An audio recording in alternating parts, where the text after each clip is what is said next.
Características de la compuerta de los SCR. Un SCR es disparado por un pulso corto de corriente aplicado a la compuerta.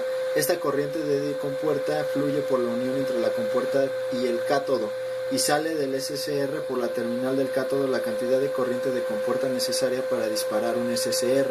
En particular se simboliza por un IGT.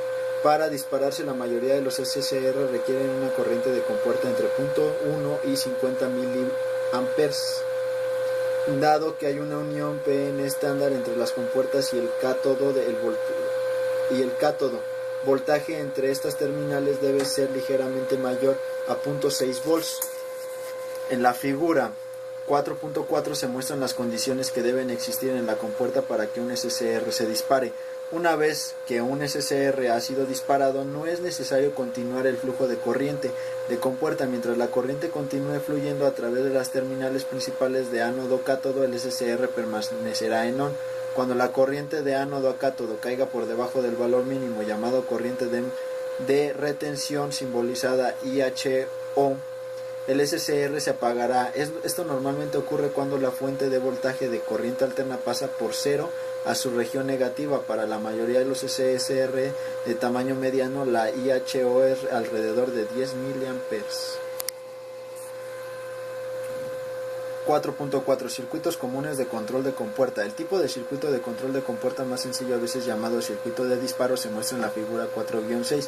En este ejemplo se usa la misma fuente de voltaje para operar tanto el circuito de control de la compuerta como la carga. Tales configuraciones compartidas son comunes en los circuitos con SCR. Las disposiciones del SCR y la carga están invertidas con relación a la de las figuras, pero esto no significa ninguna diferencia en su operación. En la figura 4-6, si la fuente es de corriente alterna, la operación es como se describe a continuación. Cuando el interruptor está abierto, es imposible tener un flujo de corriente en la compuerta. El SCR nunca puede encenderse, por lo que esencialmente es un circuito abierto en serie con la carga. Por tanto, la carga está desenergizada. Cuando SW es cerrado, habrá una corriente en la compuerta cuando el suministro de voltaje sea positivo. El ángulo de retardo de disparo es determinado por el valor de R2. El resistor variable. Si R2 es baja, la corriente de compuerta será lo suficientemente grande como para disipar el SCR cuando la fuente de voltaje sea baja. Por tanto, el ángulo de retardo de disparo será pequeño y la corriente de carga promedio será alta. Si R2 es alta, el suministro de voltaje debe llegar más alto para entregar suficiente corriente de compuerta para disparar el SCR. Esto incrementa el ángulo de retardo de disparo y produce la corriente de carga promedio. El propósito de R1 es mantener una resistencia fija con la terminal de la compuerta, aun cuando R2 es cero. Esto es necesario para proteger la compuerta contra sobrecargas. R1 también determina el ángulo de retardo de disparo mínimo. En algunos casos se inserta un diodo en serie con la compuerta para proteger la unión compuerta-cátodo contra voltajes inversos altos. Una desventaja de este circuito de disparo sencillo está en que el ángulo de retardo de disparo solo puede ajustarse entre 0 y 90 grados. Este hecho puede comprenderse haciendo referencia a la figura 4-7 que muestra que la corriente de compuerta tiende a ser una onda senoidal en fase con el voltaje a través del SCR.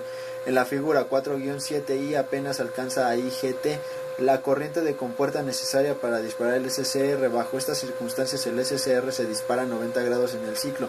Puede verse que si IG fuera más pequeña, el SCR podría no dispararse en absoluto. Por tanto, los retardos de disparo no pueden ocurrir después de los 90 grados en tal circuito de control de compuerta.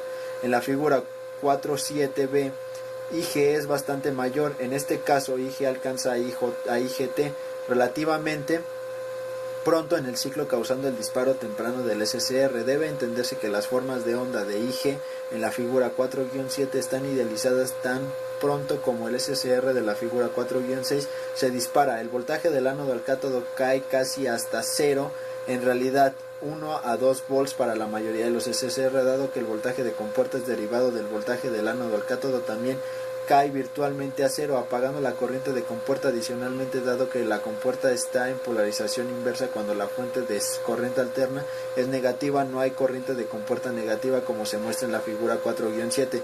En realidad, la curva IG es una onda senoidal en fase con la fuente de voltaje solamente en la región entre 0 grados y el punto de disparo en los demás momentos IG es cercano a 0. Un punto más es digno de mención. Antes de dispararse, la forma de onda de B a K es virtualmente idéntica a la forma de onda de la fuente de corriente alterna, ya que el voltaje aplicado a la carga en la figura 4-6 es significativamente antes al disparo. El voltaje de carga es tan pequeño debido a que el resistor de carga de tales circuitos es mucho menor que el resistor en el circuito de control de compuerta. El resistor de carga es casi siempre menor de 100 ohms y con frecuencia menor de 10 ohms. El resistor fijo del circuito de control de compuerta es generalmente de varios miles de ohms. Cuando estos dos resistores son puestos en serie como está antes del disparo, el voltaje a través del resistor de carga pequeña es naturalmente muy bajo. Esto provoca que casi todo el voltaje de la fuente aparezca a través de las terminales del SCR. La razón de la notable eficiencia de los SCR es que cuando están apagados su corriente es cercana a cero y cuando están encendidos su voltaje es muy bajo. En ambos casos el producto de corriente y voltaje es muy bajo, resultado una baja disipación de potencia. Esta baja disipación de potencia lo que permite que los SCR quepan en encapsulados físicamente pequeños, haciéndolos económicos. La economía y su pequeño tamaño son las dos características más atractivas de los SCR.